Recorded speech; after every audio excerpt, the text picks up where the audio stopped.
Good afternoon. Today is the feast day of Saint Stephen, the first martyr. Our priest presides Reverend Father Siegfried Arellano. Please all stand.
In the name of the Father, and of the Son, and of the Holy Spirit. Amen. The grace of our Lord Jesus Christ, and the love of God, and the communion of the Holy Spirit be with you all.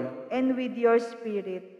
Brothers and sisters, let us acknowledge our sins and so prepare ourselves to celebrate the sacred mysteries. You were sent to heal the contrite of heart. Lord, have mercy. Lord, have mercy. You came to call sinners. Christ, have mercy. Christ, have mercy. You are seated at the right hand of the Father to intercede for us. Lord, have mercy. Lord, have mercy. May Almighty God have mercy on us, forgive us our sins, and bring us to everlasting life. Amen. Let us pray.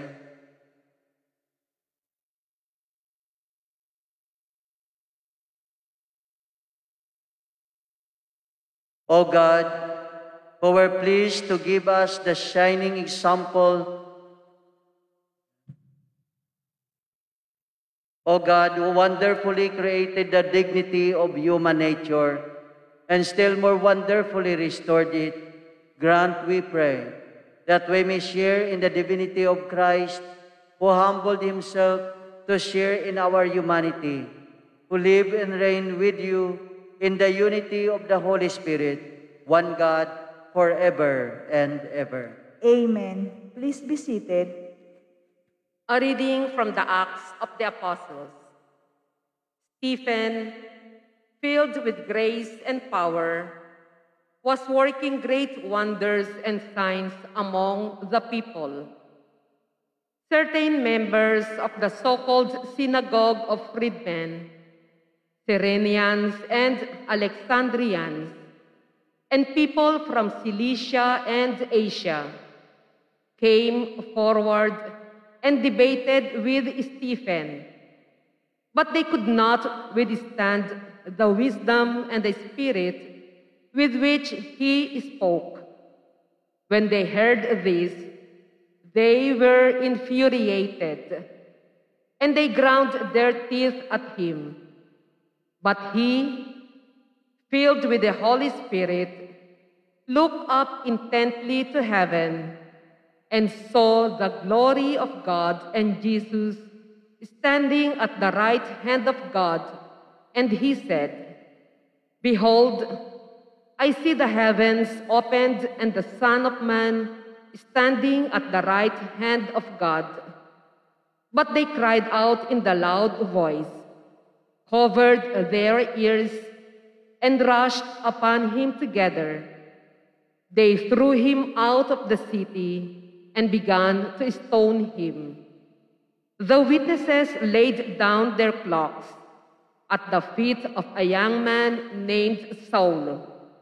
As they were stoning Stephen, he called out, "Lord Jesus, receive my spirit." The word of the Lord. Thanks be to God. Into your hands, O Lord, I commend my spirit. Into your hands, O Lord, I commend my spirit. Be my rock of refuge, a stronghold to give me safety. You are my rock and my fortress. For your name's sake, you will lead and guide me. Into your hands, O Lord, I commend my spirit. Into your hands I commend my spirit. You will redeem me, O Lord, O faithful God. I will rejoice and be glad because of your mercy. Into your hands, O Lord, I commend my spirit. Rescue me from the clutches of my enemies and my persecutors. Let your face shine upon your servant. Save me in your kindness. Into your hands, O Lord, I commend my spirit. Please all stand. Alleluia, alleluia. Blessed is he who comes in the name of the Lord. The Lord is God and has given us light.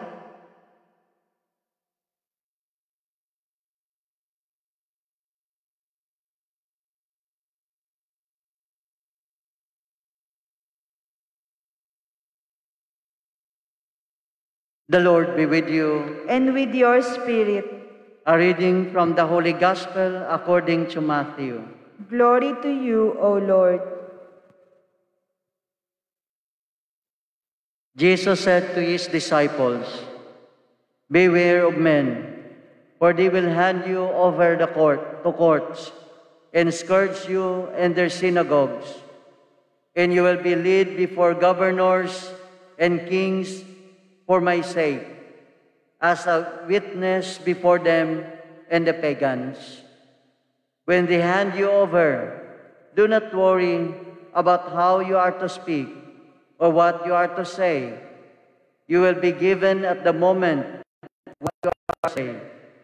For it will not be you who speak, but the Spirit of your Father speaking through you. Brother will hand over brother to death, and the father his child. Children will rise up against parents and have them put to death. You will be hated by all because of my name. But whoever endures to the end will be saved." The Gospel of the Lord.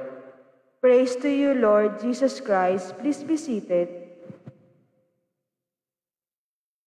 So good afternoon, my dear brothers and sisters in Christ.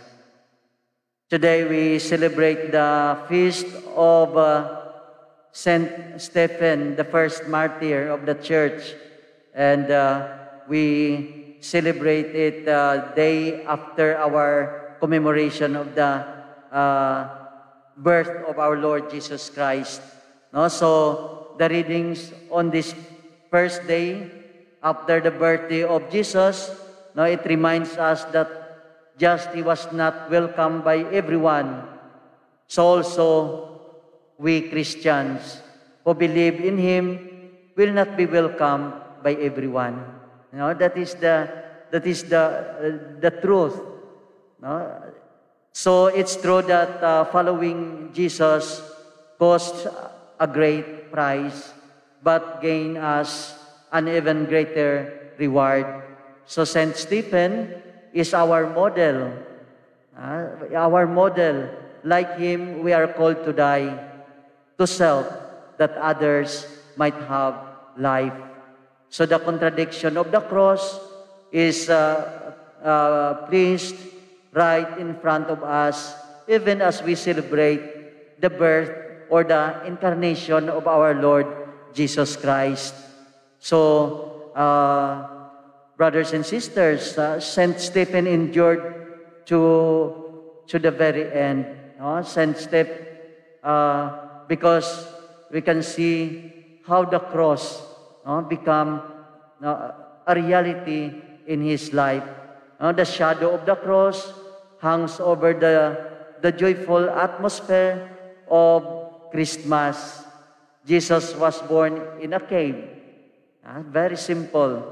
Sa manger. So, and then, soon after, he would be persecuted by Herod.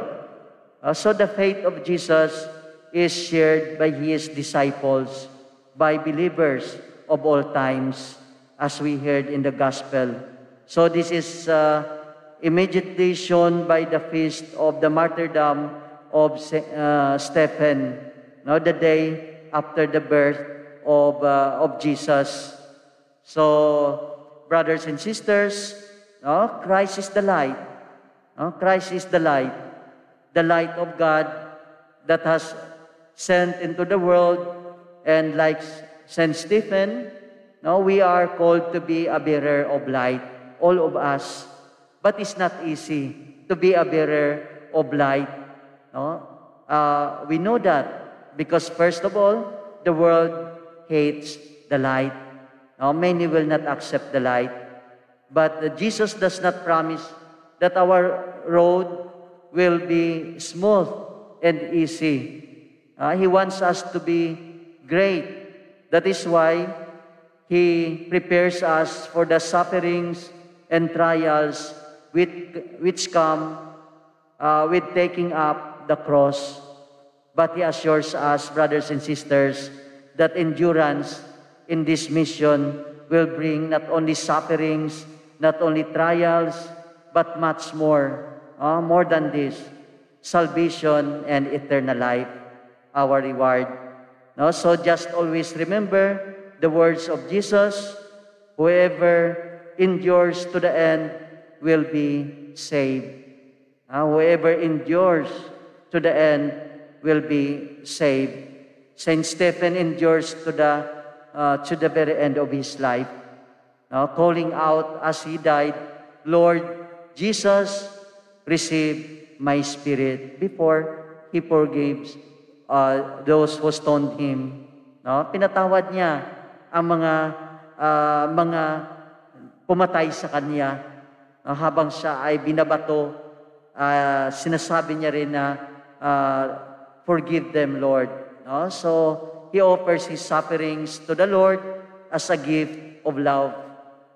In doing so, he follows the example of his Lord Jesus Christ, who prayed to the Father from the cross, into your hands I commend my spirit. So the death of Stephen, yung kamatayan ni Esteban, no, is the life of Saint Paul. Di ba? Ang kamatayan ni Esteban ay buhay ni San Pablo. The blood of Stephen brings forth the conversion of Saint Paul. Bakit na-convert si Saint Paul? Naniwala kay Jesus dahil kay San Esteban, yung witnessing niya till the end of his life. So as member of his body, the church, we are the church.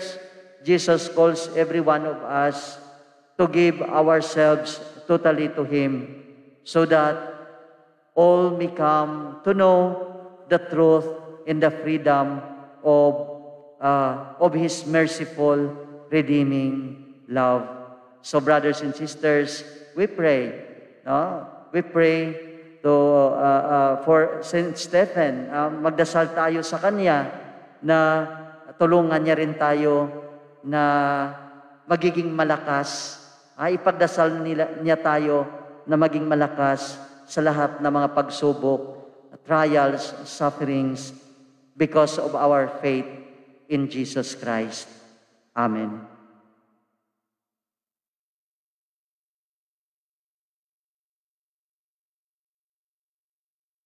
Please all stand. Amidst the joyous season of the birth of our Savior, the Church reminds us of the cross, reflected in the self-sacrifice of Saint Stephen.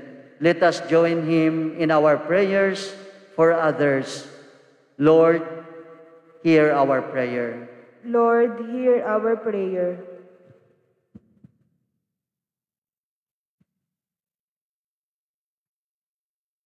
That like Saint Stephen, we may bring the joy of the Incarnation even in our everyday trials and persecutions. Let us pray to the Lord. Lord, hear our prayer. That government leaders may recognize the birth of Jesus by their effort to promote and respect human life and dignity. Let us pray to the Lord. Lord, hear our prayer. That like Saint Stephen, we may be given the grace and strength to stand firm in faith to the end. Let us pray to the Lord. Lord, hear our prayer. That we may have the joy and confidence amidst the troubles of this life. Let us pray to the Lord. Lord, hear our prayer.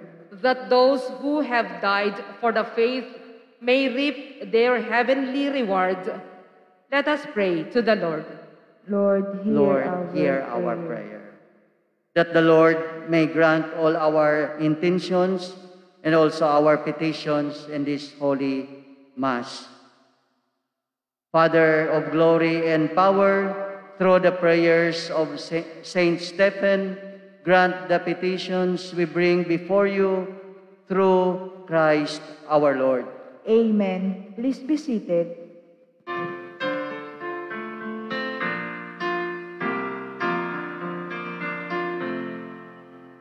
Alay namin sa iyong pagdating, kabutihan, pag-asa, mga pusong tapat.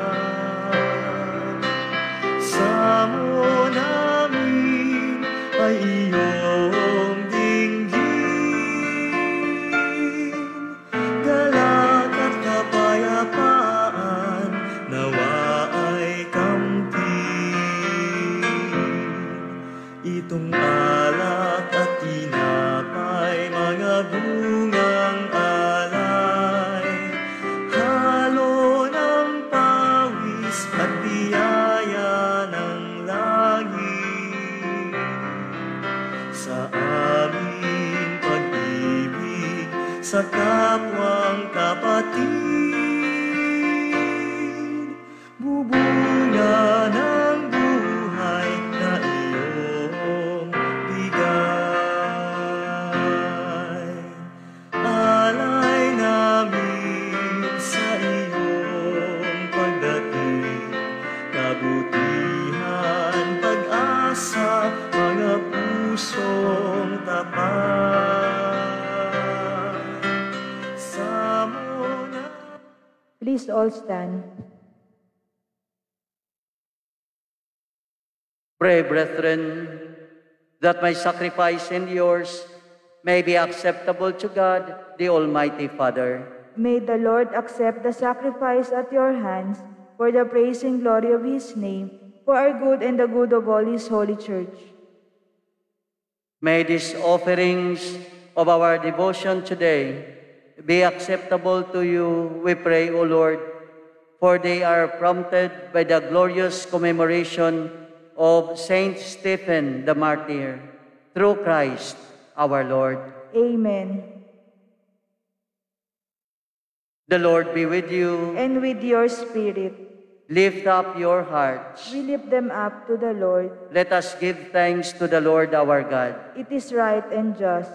It is truly right and just, our duty and our salvation, always and everywhere to give you thanks, Lord, Holy Father, Almighty and eternal God, through Christ our Lord.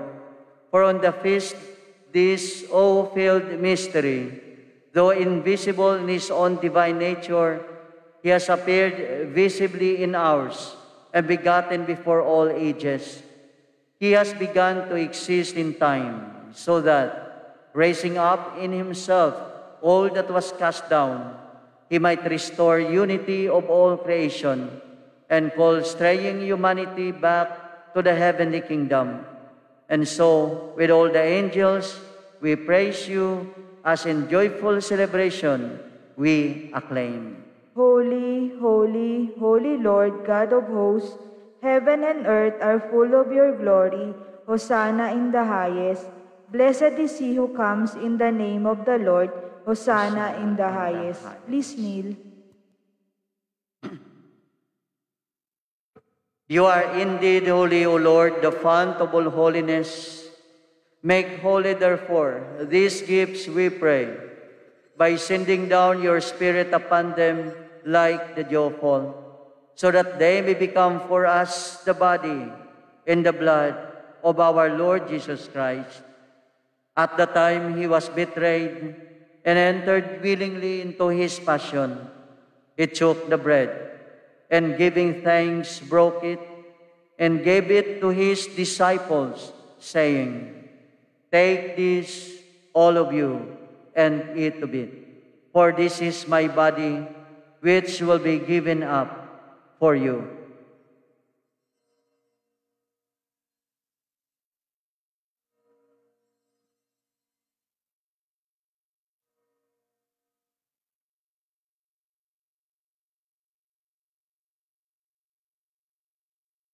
In a similar way, when supper was ended, he took the chalice, and once more giving thanks, he gave it to his disciples, saying, "Take this, all of you, and drink from it, for this is the chalice of my blood, the blood of the new and eternal covenant, which will be poured out for you and for many, for the forgiveness of sins.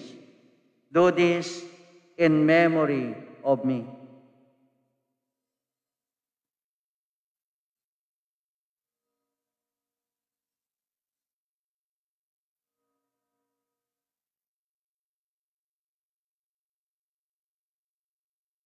Please all stand. The mystery of faith. We proclaim your death, O Lord, and profess your resurrection until you come again. Therefore, as we celebrate the memorial of his death and resurrection, we offer you, Lord, the bread of life and the chalice of salvation, giving thanks that you have held us worthy to be in your presence and minister to you. Humbly we pray that partaking of the body and blood of Christ, we may be gathered into one by the Holy Spirit. Remember, Lord, your church spread throughout the world, and bring her to the fullness of charity, together with Francis, our Pope, and Broderick, our administrator, and all the clergy. Remember also our brothers and sisters who have fallen asleep in the hope of the resurrection, and all who have died in your mercy. Welcome them into the light of your face. Have mercy on us all, we pray, that with the Blessed Virgin Mary, Mother of God, with Blessed Joseph, her spouse, with the blessed apostles, Saint Stephen and Lorenzo Ruiz, and all the saints who have pleased you throughout the ages, we may merit to be co-heirs to eternal life, and may praise and glorify you through your Son, Jesus Christ.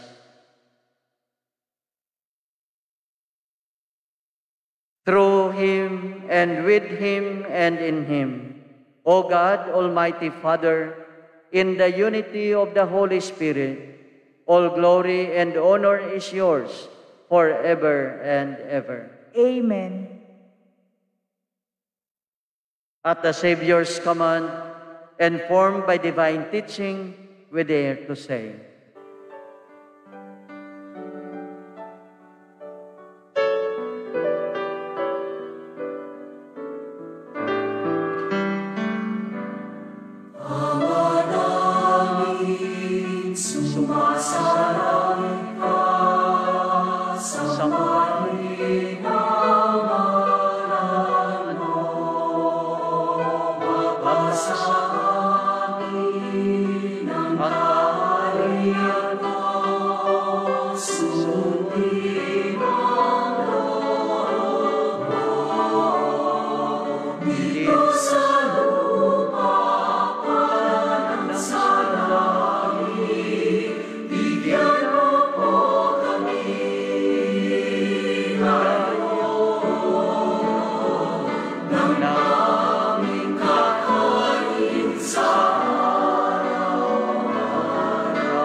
Deliver us, Lord, we pray, from every evil. Graciously grant peace in our days, that by the help of your mercy, we may be always free from sin and safe from all distress, as we await the blessed hope and the coming of our Savior, Jesus Christ. For the kingdom, the power, and the glory are yours now and forever. O Lord Jesus Christ, who said to your apostles, "Peace I leave you, my peace I give you."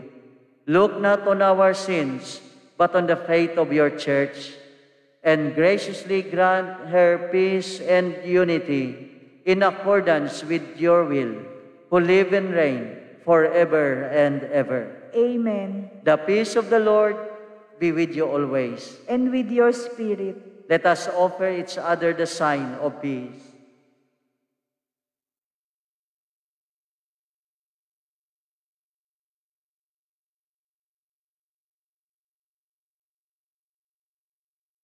Lamb of God, you take away the sins of the world, have mercy on us. Lamb of God, you take away the sins of the world, have mercy on us. Lamb of God, you take away the sins of the world, grant us peace. Please kneel.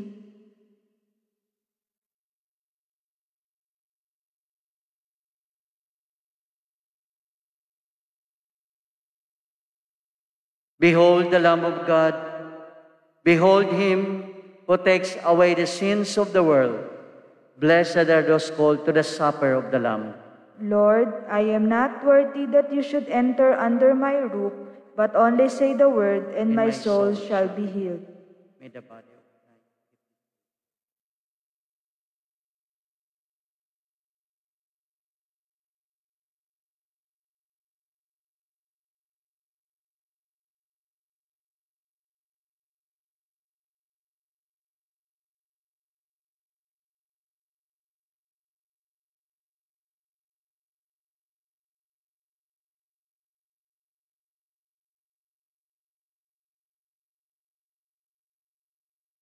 The body of Christ. Amen.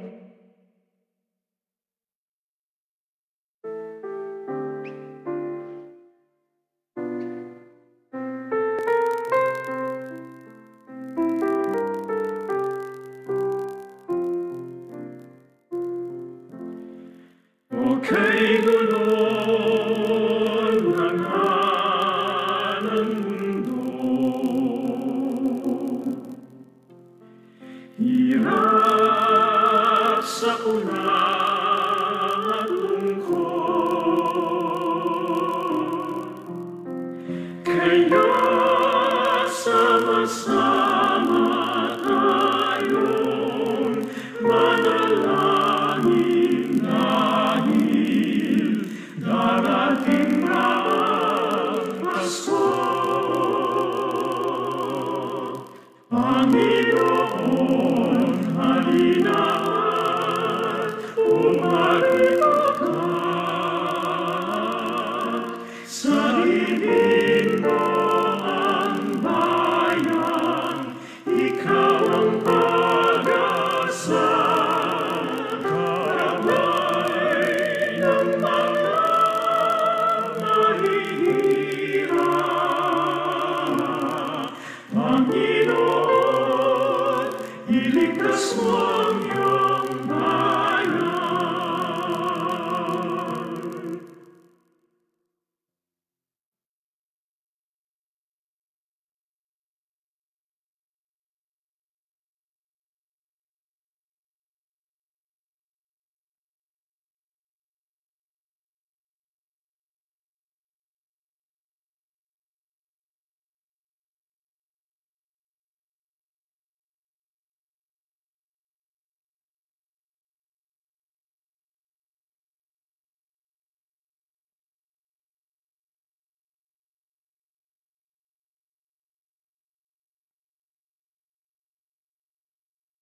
Let us pray.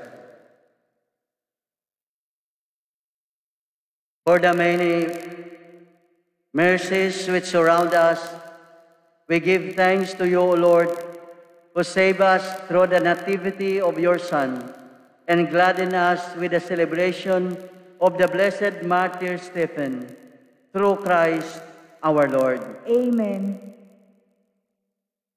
The Lord be with you, And with your spirit. and may Almighty God bless you, the Father, the Son, and the Holy Spirit. Amen. Go and announce the gospel of the Lord. Thanks Praise- be to God.